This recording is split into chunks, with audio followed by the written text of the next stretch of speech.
Welcome back to another episode of Local Search Tuesdays. This week I'm sharing my slides from LocalU a few weeks ago in Dallas.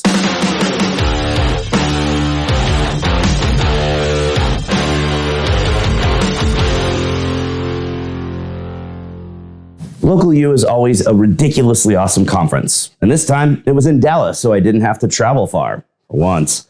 I rocked a presentation on local link building tactics, but I also spent some time talking about the actual link building process, which typically isn't included in conference presentations. Check it out.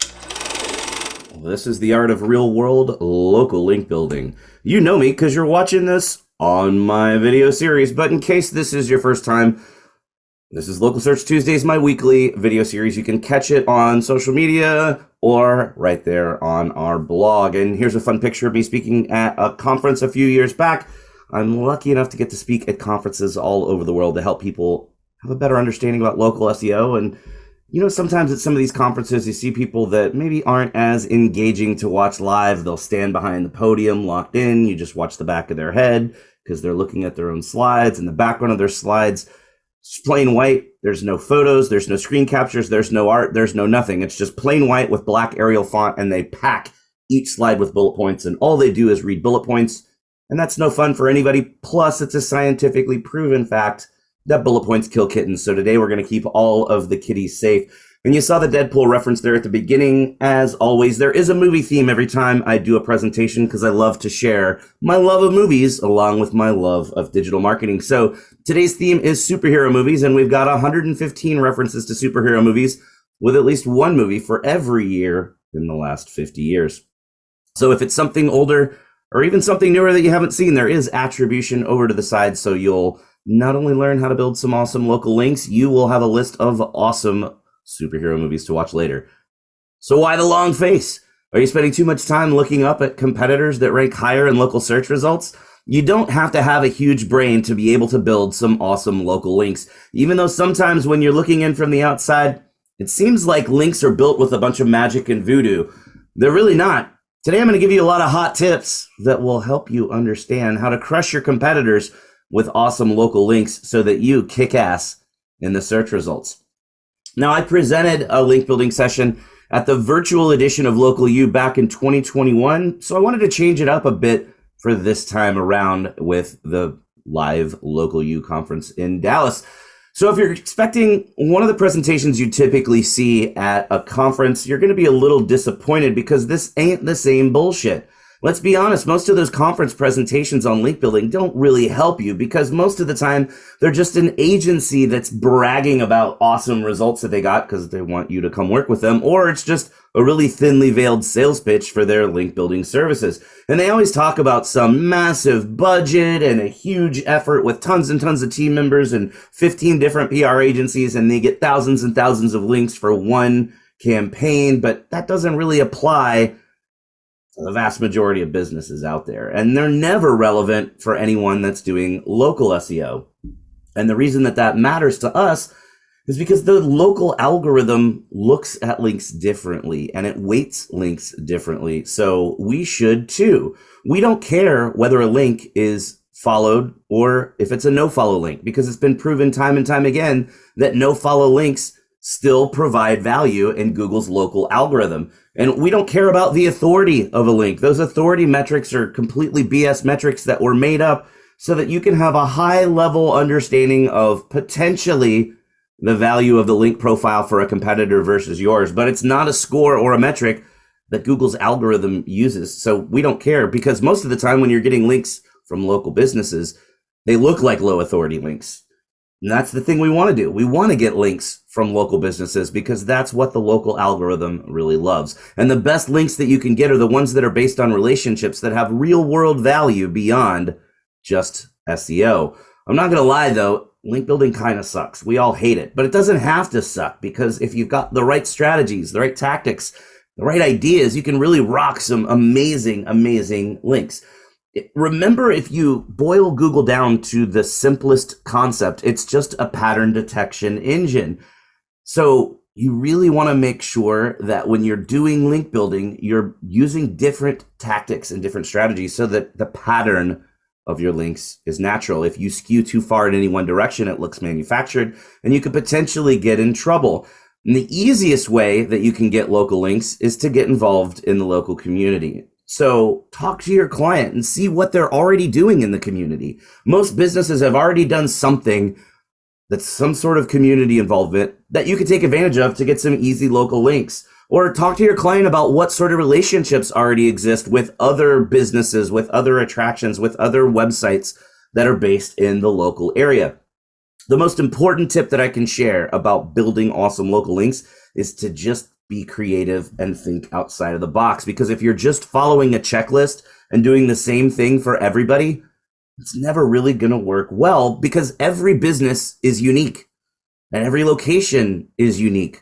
So you should be using different strategies and tactics for each of your clients to match up with what's really going to work the best for that particular website. So to run you through a few ideas, local sponsorships are great. They're cheap and they get you a lot of community exposure. So it's sort of the things that people were doing before the internet to get exposure, but they still work to get you exposure today.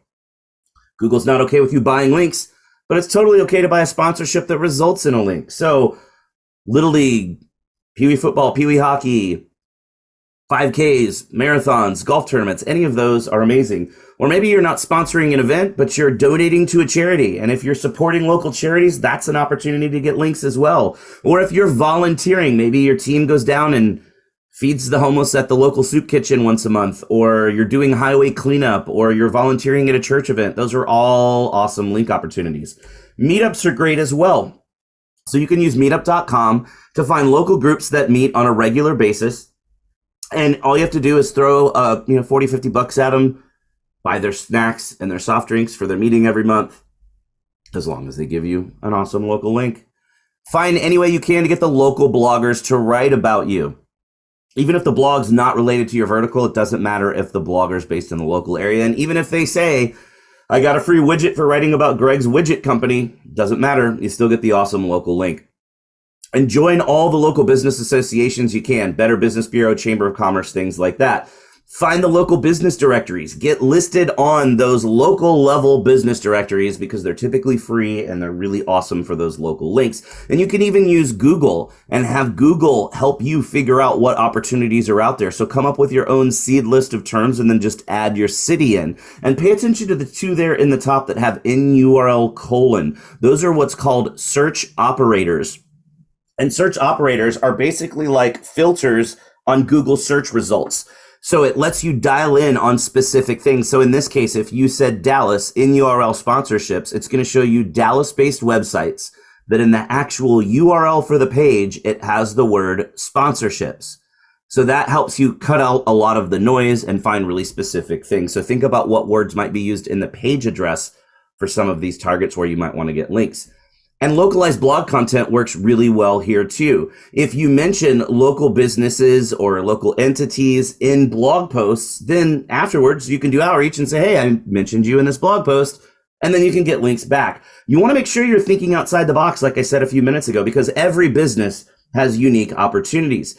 If you're working with car dealers or attorneys or doctors where people would be coming with their children or coming with their car, it makes a lot of sense to do child seat installation. It turns out that most of us that have children don't know how to correctly install the seats in our cars. And if we were to get into an accident, our kids would get hurt. So you can go to this URL and have your team sit through a couple of days safety course. And then you're officially certified as a place that anyone in the community can come for free to get their child seat either installed for them or be taught how to correctly install their child seat. And you get listed on multiple local and state level and even possibly national level safety websites.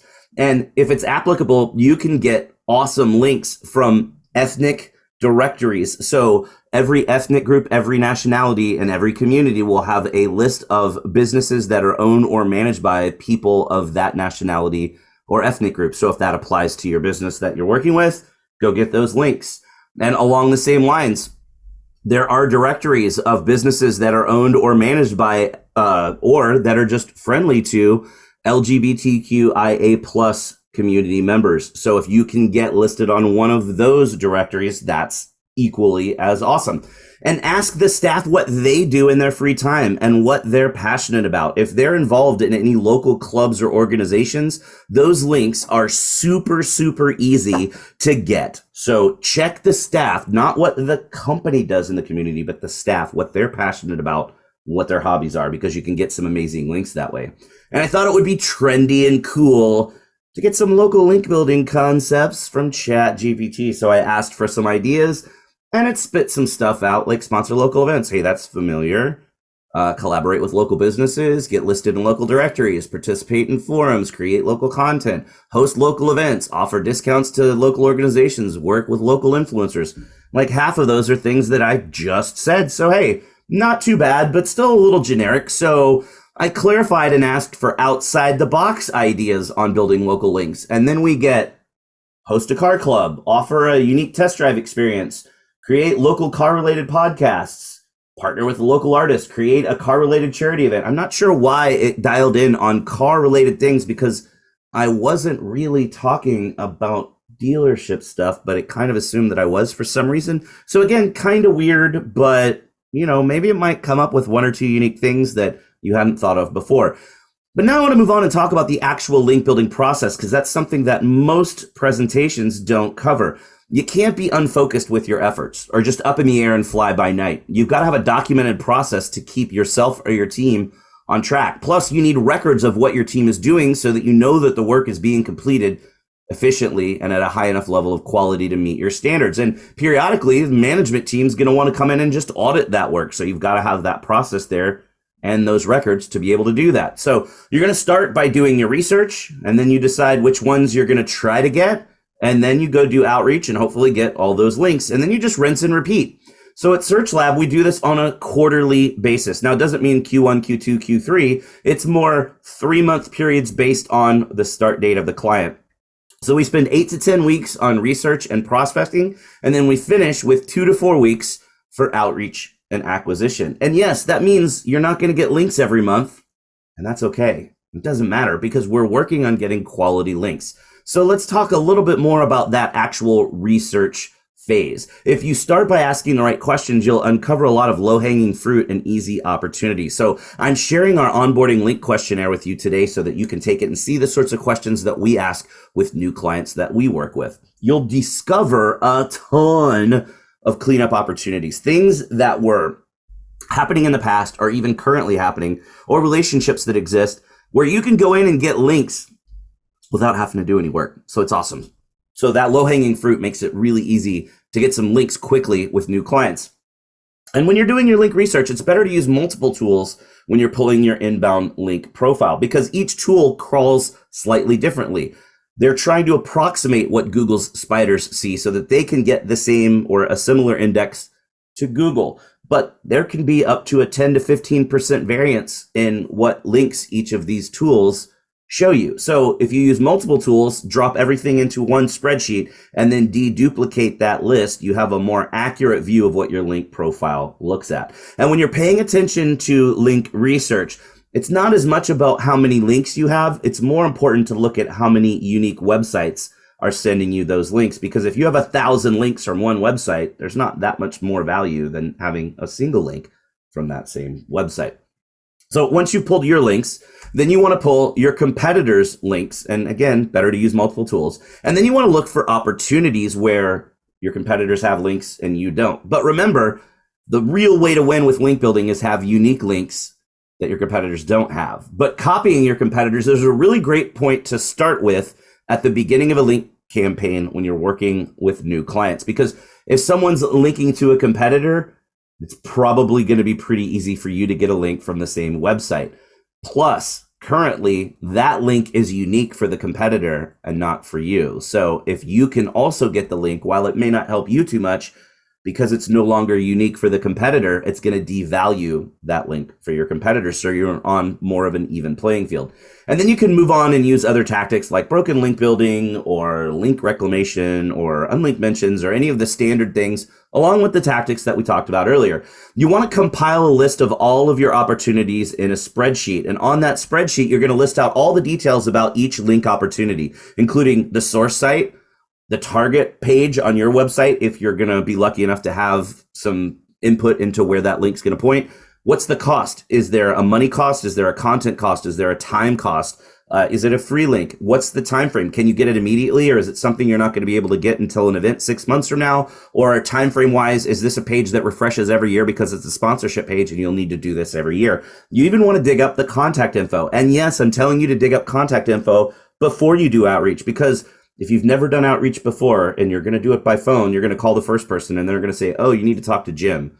And then you're going to call Jim, and Jim's going to say, oh, you need to talk to Susie. And then you're going to call Susie, and Susie's going to say, oh, you need to talk to John. And John will tell you to talk to Karen, and Karen will tell you to talk to Steve. And Steve's actually the guy you need to talk to. And you don't want to waste all of that time going back and forth and doing voicemails and calling back when you're actually trying to do your link acquisition. So it's easier to do that during the research phase. So when you're ready to get the link, you can just reach out and get the link. And it is important to think about that target page on your site, because some people won't be as technically savvy and they're just probably going to link to your homepage, or they're going to link to maybe the page that linked to them if it was a blog post or something like that. But if you do have the ability to dictate where that link goes, it's important to think about that. And grab free links as you go. And when I say free links, these are links where you can get them without any time or effort. So maybe you find a broken link on another website and you already have a piece of content that would work to fill that hole, and you could contact them and say, hey, this link is broken, but we've got a page that would work awesomely for you. You could link to us instead. That doesn't take any time or effort other than the outreach. So you should go ahead and get that. But then at the end of the research phase, you're going to have to figure out which of the links that you've discovered as possible opportunities that you're going to go after. So if you need approval, you're going to need to show that list to your boss or to your client, and then explain each opportunity and the merits of those opportunities. And then it's time to do your outreach once you know which links you're going after. It's always best to do outreach by phone. You're going to have a much higher close rate on your links if you're doing link outreach by phone. You always want to keep it simple, because most of the time the person you're talking to is not very technically savvy. And you don't want to mention the link right off the bat, because so many people are inundated with link building outreach that if you immediately move to talking about the link, you're going to turn that person off and blow your opportunity. And remember, more than anything else, and I've said it a few times already, you're almost always talking to someone who is not web savvy. So don't start talking about SEO or link value or any of that stuff, because you're just going to lose the opportunity. You instead need to focus on the relationship that you have with them. Hopefully there's some sort of relationship at this point, and that makes it much easier. But most importantly, you need to not talk about the value for yourself of getting the link, because why would they do something just to help you? You want to focus on the additional value that the users on their website will receive because they're linking to the valuable content on your site. If you are going to do link outreach by email, make sure that it's personalized and simple. If you send the same generic outreach email, you're not going to get any results. You've got to personalize it. You have to know who you're talking to. Now, that doesn't mean personalize it by writing one custom line at the top of the form mail. Here's one that I got recently. Hey, Greg, saw you went to SMU. Go Perunas. Okay, yeah, I did go to SMU. Thanks for checking that out on LinkedIn, buddy. But Peruna is the mascot for SMU, and it is a singular term. It is a name, so it would be Go Peruna. Or if you were going to say what the actual kind of colloquial is, it's the SMU Mustangs, so it would be Go Mustangs. So in trying to personalize, this guy was a moron. Or this one, Greg, notice you went to SMU. Obviously, people are looking at LinkedIn right here, people. But hey, notice you went to SMU. What'd I do for a cookie sandwich from Pokio's? Okay, Pokio's is a dessert place that was only built maybe 10 years ago, and I graduated in the mid-90s. So what does that even mean to me? Nothing. It's a pitiful attempt at personalization. And please don't send bad emails like this. These are some emails from our own internal team members, not recently, from a while back. We've really concentrated on link building training, so we don't do bad stuff like this anymore, but I thought it would be fun to open the kimono and show you some kind of funny bad examples. So in this one, hey, my name is whatever, and I'm the outreach coordinator for whatever. We're an auto dealership company. Many of us are locals to the surrounding areas within. Okay, surrounding areas mean surrounding outside. So how is it within a city? And then we're fans of the Bar and Grill. We featured you in a recent blog post. You have a well-done site, and we'd be grateful if you could add an excerpt from our article mentioning you and a link back to the site. Like, why are you doing link building outreach asking them to include an excerpt from the blog post and link back to the blog post. Like, come on, nobody's going to do that.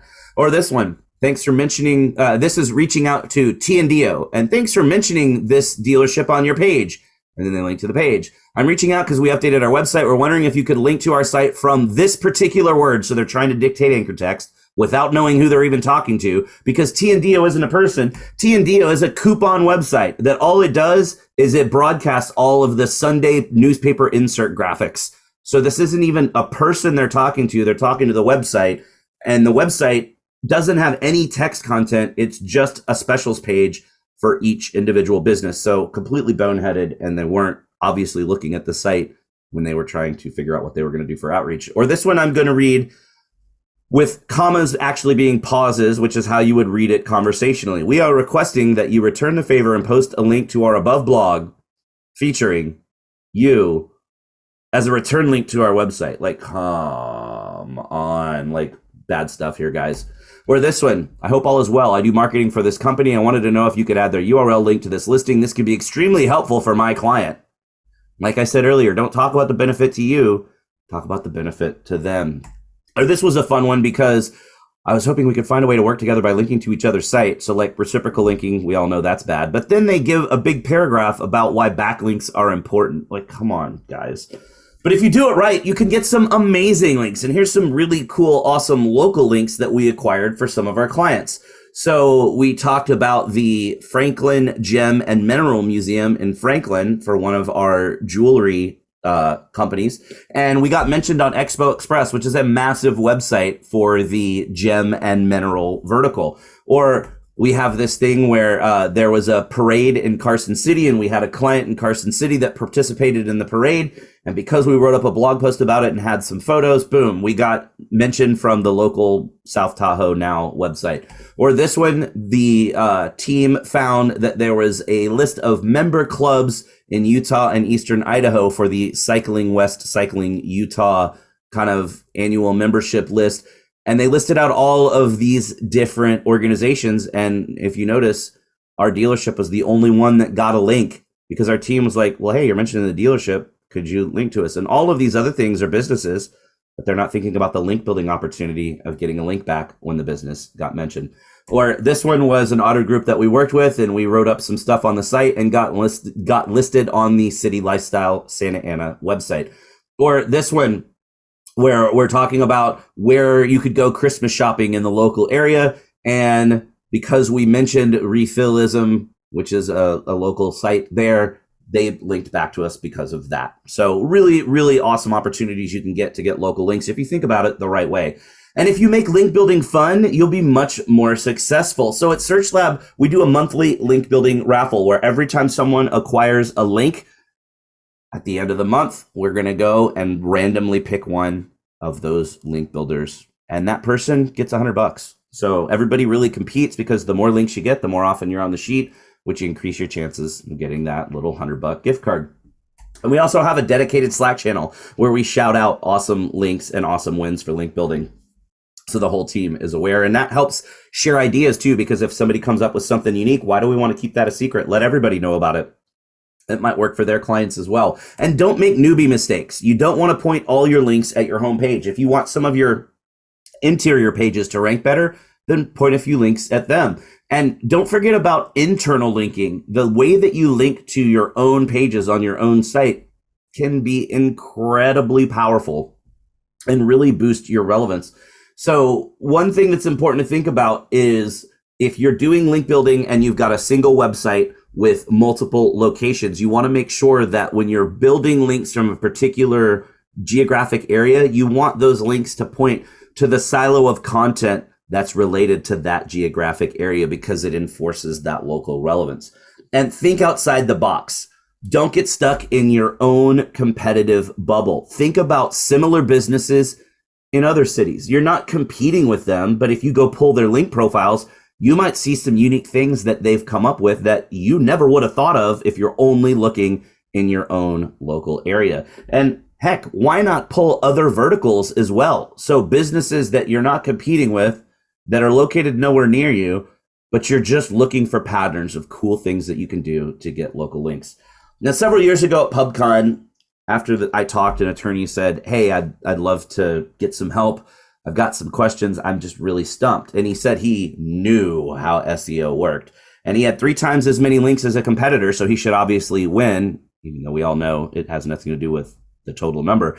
But he was frustrated that this guy had 1/3 the amount of links that he did, yet he still ranked number 1 for everything. And then this guy used Moz. So I said, yeah, sure, let me help you. And I graphed out both firms' link profiles based on domain authority. And it looked like this. So the guy in blue is the guy that had fewer links. The guy in red has more links. But this has nothing to do with how many links they have. This is just saying, let's graph out where, what percentage of their links fall in which authority range. And immediately I saw that the guy in blue had almost 68% of his links were above an authority of 50.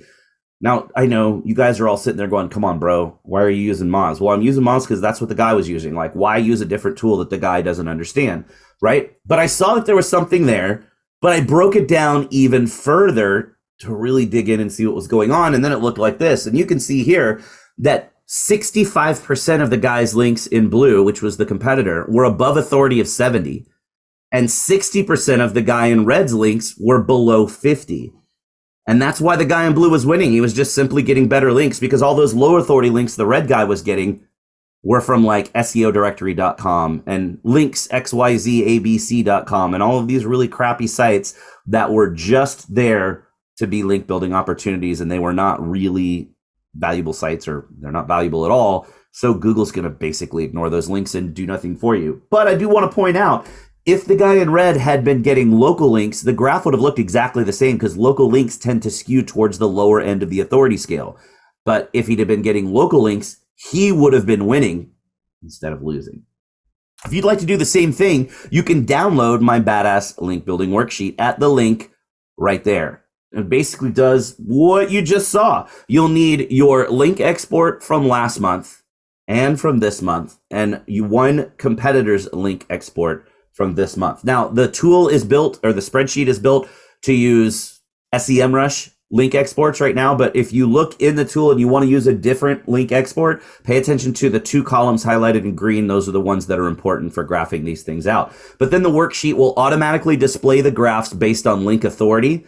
And it will also list any link gap opportunities by root domain where your competitor has links and you don't. And it will also list any links that you lost since the last month that you did a link export, because these link building tools will crawl differently. And when they update their index, sometimes it will tell you you've lost links that you really haven't lost. It's just that their spiders didn't crawl those pages this month. So it makes it easier to detect, have you really lost those links, or are they still there and they just weren't detected by the tool? It also includes an example link information worksheet that you can use during your research phase, like I talked about, that shows the source site, the target page, the anchor text, if you're able to dictate it, the timeline, the cost, and any notes that you might want to have. So thank you so much for sitting through the fire hose of information on link building today. Hopefully now you're not going to be down and depressed when you're thinking about building links, because all of these hot tips are going to help you succeed. I know I used the joke before, but it's a funny joke, right? So now you won't be the underdog when it comes to link building, and you will be super excited to build some awesome local links. So that was the art of real world link building. There's my email address. If you have any questions, feel free to email me, or if you'd like to get a copy of the slides, I'd be happy to send them to you. And as always, at the end of the slides, there is a list of all the movies by order of release date. Thanks so much for watching. Thanks so much for sticking around to watch the whole presentation. That's definitely all the time we've got left for this week's episode, so you know what that means. Put your hand on the screen right here. We totally just high-fived because you learned something awesome. Thanks for watching, and we'll see you again next week for another episode of Local Search Tuesdays.